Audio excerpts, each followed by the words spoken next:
Okay, live again. Today we are talking about intimacy and resilience. And there is an intimate relationship between intimacy and resilience that I'm only just discovering. I've done a lot of work on building resilience in children under traumatic situations. And I'm currently working around how do we build intimacy in relationships. Now, intimacy, as we talked about last week, has four, maybe five basic cornerstones that it's built on, and that's honesty, communication, self-awareness, trust, and I would add caring to it. Now, some people lump caring and trust together, but I think they're actually separate topics. Now, resilience, on the other hand, is built on self-awareness, so they're matching there. It's built on our sense of our uniqueness in the world. It's built on our place, like that. Let's go back to uniqueness. Our unique fit in the world. Like, what are we best built for? It's built on habits, and their habits, and actually, they have this in common. Intimacy and resilience both require building certain habits, and we're going to talk about the relationship between these two things. And what I have never talked about in terms of resilience is I'm coming to believe that there has to be intimacy present for resilience to happen. A lot of times we think about resilience as being the Terminator or Die Hard with a Vengeance, these sort of bigger than life movie characters.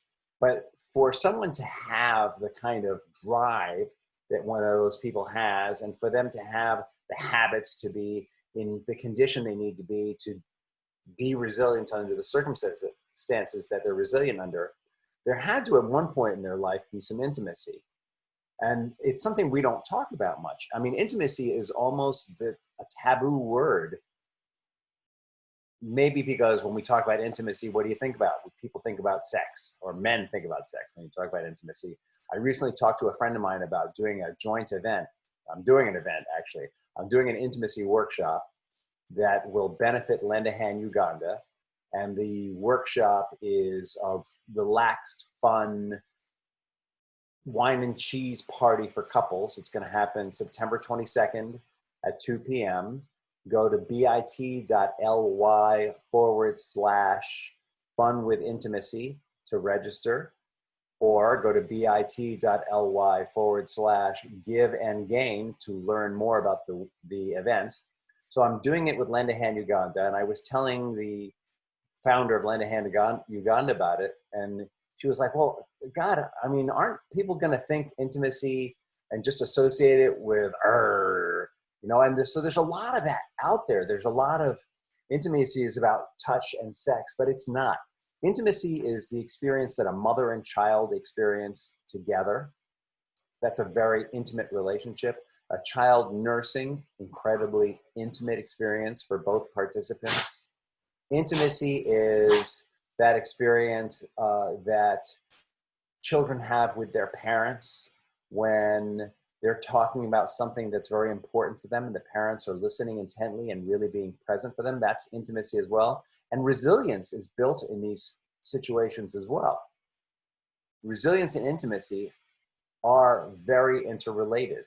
Intimacy can also be the experience that two people had in a relationship, but it starts with feeling safe enough that they can just touch one another and there's no mistaking that for a demand.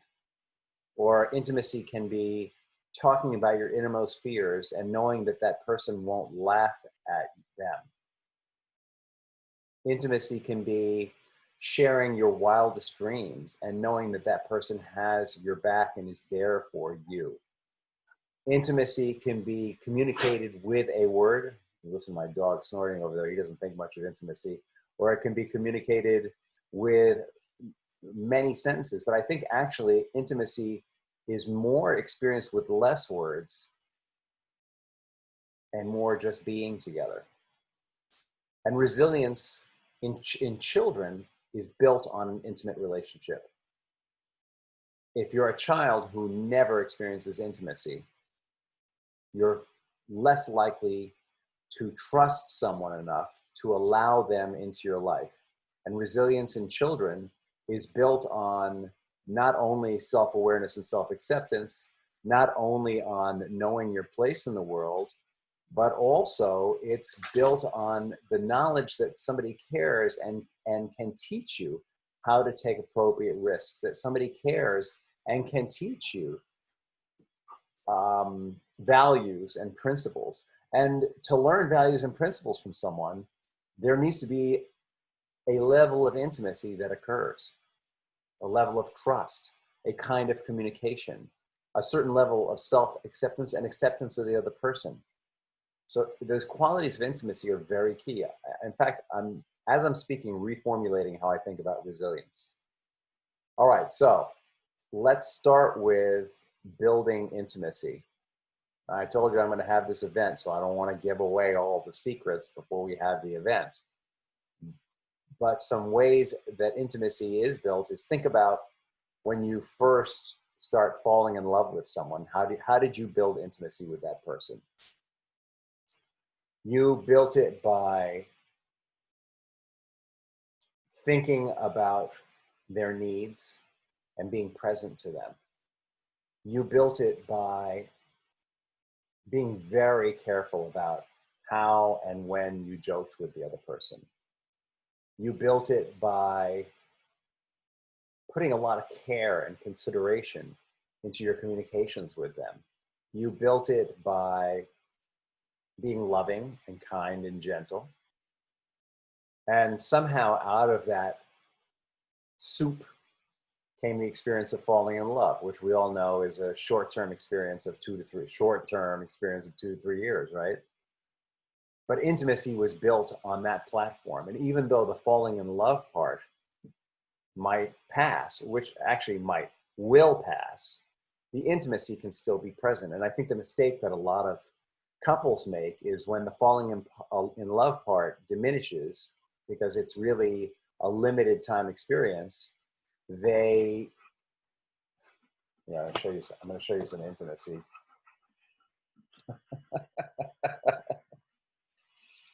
I can't get this guy to chill out for this thing. When the bottom falls out on falling in love, which is inevitable, studies show it happens for everyone in 2 to 3 years, they mistake that for a drop in intimacy and they don't know what the next stage is. Some people are addicted to that falling in love stage, but it is particularly important as the falling in love part drops out that we start taking some of the things that build resilience in our lives and build intimacy. A way that we do that is by being, just like when we were falling in love, being super attentive to the needs and concerns of our partner. When you sit down with them, here's an exercise that's working really well for my clients. When you sit down with your partner, instead of launching into a whole story about how your day was, ask them what was best about their day, and then listen. And when they're done, then they may ask you what was best about your day, and they may not. And if they don't, feel free to tell them what was best about your day. But start out any conversation where you've both been off doing your individual tasks, jobs, missions in life with what was really good for you. This is going to do 2 things. Number one, it's going to give them that experience again when you were dating of having your complete attention. But really important, it's also going to start them on the positives. And starting on the positives is huge.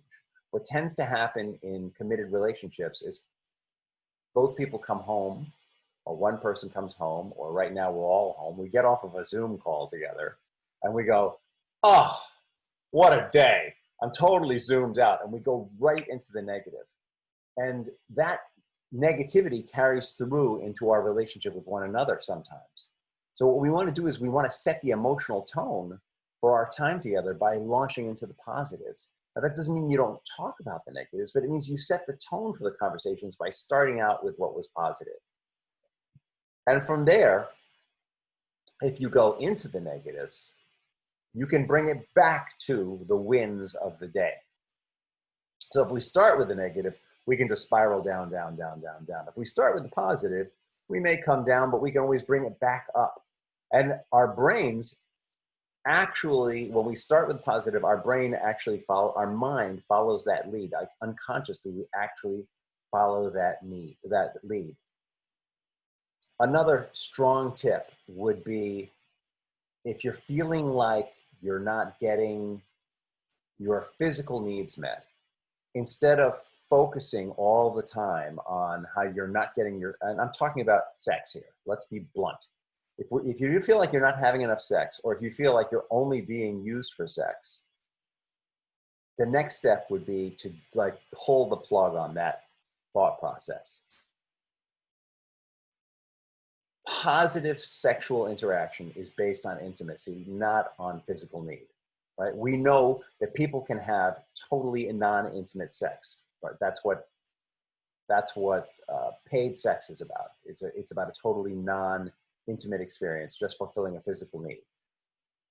In a partnership, in a loving relationship, you do not want to disconnect intimacy from the physical experience, because what makes that relationship unique and special is the intimacy.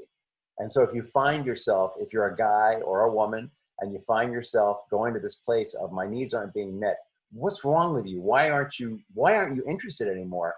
Just let go of that loop, because it's not that the other person's not interested anymore. And the demand shows up as something that's unattractive to them. So if you want to build intimacy in that area, start with just touching without any expectation. Rub their neck, go to sleep. Cuddle, go to sleep. In the course of the day, make sure that anytime you say goodbye, that you kiss one another, even if it's just a mwah, kiss one another. Or if you already mwah, maybe you want to do something a little more. Maybe you want to hug. Hug at least once a day, a serious hug.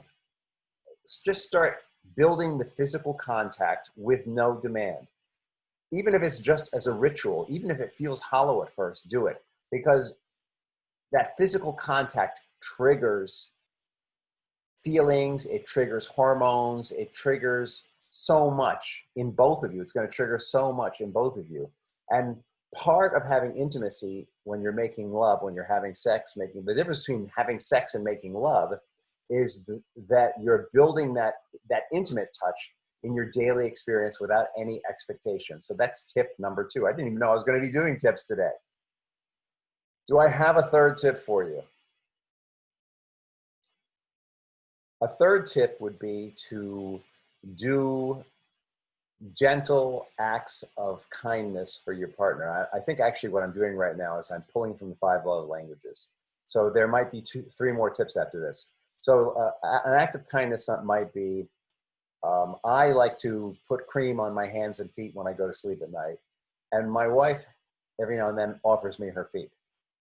And I am learning now to just take her feet sometimes, because she likes it and appreciates it.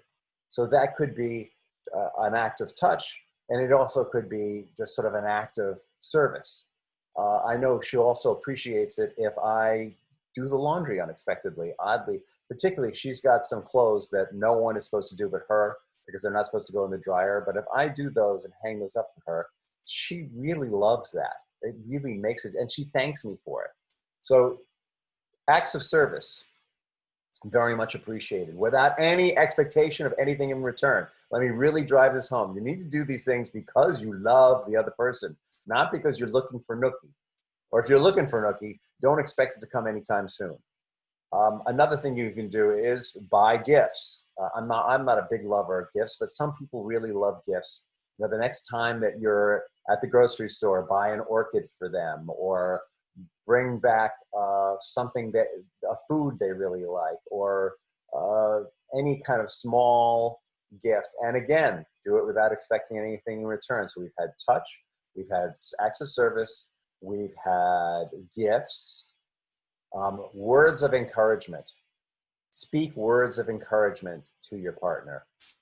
Tell them how great they're doing, how wonderful you think they're doing, always without expecting anything in return. And the last thing would be spend special time with them occasionally.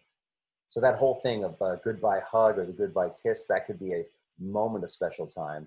But it might be that they're really struggling with something, and maybe you just need to like close your laptop and say, all right, I'm here for you. Like, let them know that you're setting aside something you're doing for yourself. Not like, all right, I'm going to set this aside for you because I'm so good. But the way that you do it is, hey, all right, I get it. You need some quality time. I'm here.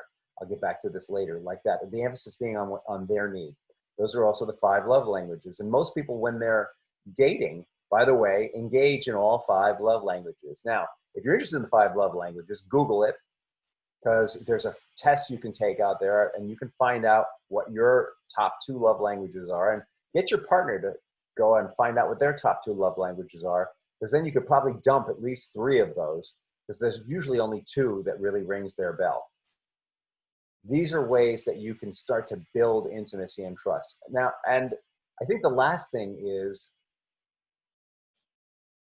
work on trigger management, right? We all have triggers, and in relationships where the falling in love part has fallen out, very often we fall back into patterns of being triggered that go back to our childhood even, and really are not the fault of our spouse. The thing you can do there is start practicing meditation and or mindfulness and or prayer on a regular basis. That's going to start taking you to a part of your brain that is observing more, and as the triggers go off, you're going to say, whoa, wait a minute, I'm triggered. I need to reboot. So those are your intimacy tips. But there's so much more to this. Like, it's literally, the tips are literally the tip of the iceberg. And if you're having a serious intimacy problem, using these tips is like putting a Band-Aid on a bleeding artery. Like, if you've been locked up at home for 4 or 5 months, like we all have, and your marriage is really got a lot of conflict in it, these things are going to help a little bit, but it's not going to stop fighting. It's not going to stop conflict. And it may be that you need some help with conflict management. So reach out to me at richinrelationship.com, or direct message me, or wherever you're seeing or hearing this. Contact me at richinrelationship.com is my email. Or come to the event that I was mentioning, the intimacy event, where that's a chance to hang out with other couples. Intimacy actually can be engendered by spending time with other couples also who share your values and share your interests. There's a certain intimacy to that as well. And then there's all kinds of things you can do. There are exercises you can do involving food and things like that that might be very innocent, or there might be things that are a little less innocent that are going to, if you're looking to build more physical intimacy, will really help. I mean, it requires consistent attention, though. Just like resilience is built on practices, resilience is built on touching your values on a regular basis. Resilience is based on mindfulness exercise. Resilient is based on physical caring for yourself physically. If you want your body to be physically resilient, you put energy into it and build up muscles. You build up your intimacy muscles through constant interaction and constant work. So my suggestion would be, take one of these things and work at it. And then after 30 days, take another thing and work at it. This is how we build new habits. If you try and build 16 new habits at once, the whole structure just burns down. So don't expect your intimacy to go from 0 to 60 overnight. Expect to go from 0 to 1, and maybe from 0 to 5. And then one day, a month or 2 into building your intimacy practices, you're going to go, oh my God, this is the most intimate lovemaking I've had in this relationship since I don't know when. And it'll feel like a breakthrough moment, but in fact, it'll be the result of building all those other intimate moments into your daily practice. Just like one day you'll be confronted with a situation that requires you to be really resilient and bounce back. It could be losing a job. It could be the death of a loved one. and you will reap all the months, if not years, of things that you've been doing to build that resilience in yourself. And that's how children recover also. Okay, I've talked long enough. Have a great weekend, and we'll talk to you again next week.